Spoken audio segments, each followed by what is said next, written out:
I want to turn now to the results of the 2024 election and talk a little bit about what you think may have gone wrong. You joined this program a month before the election, and you talked about Vice President Harris's chances of winning.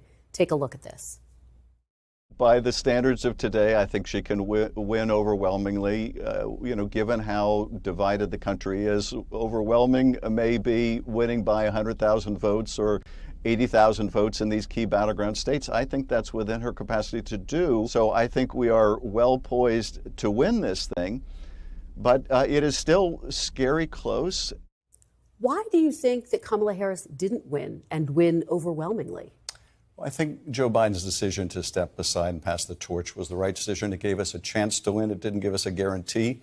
And I thought she could win. And I thought she could win in all the battleground states. But ultimately, what we saw both in this country and around the world was a very strong anti-incumbent wave that took out both progressives and conservatives. And our party became associated with the status quo. And that was too much to overcome. I think the principal issue is the economy, and over years and even decades, it's gotten more and more difficult for people working full-time to make a living. And until we resolve that challenge, the economy, we may find the presidency is easier to get than it is to keep.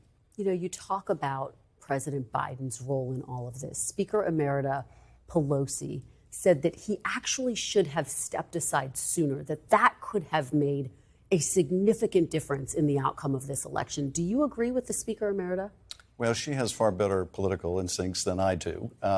I think it's difficult because had we gone to a competitive primary, for example, what would the results of that primary been? How ugly and divisive and chaotic would it have been?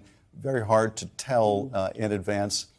But I do think the Democratic Party has to recognize the challenge we have, which is for too many millions of battleground voters, working people, they don't think we represent them. And we have to make that case anew. But, Senator-elect, do you believe that President Biden bears some responsibility for staying in too long? Look, I think the entire Democratic Party bears a responsibility, myself included, and the former president, and mounted an effective campaign, and you have to give him credit for that.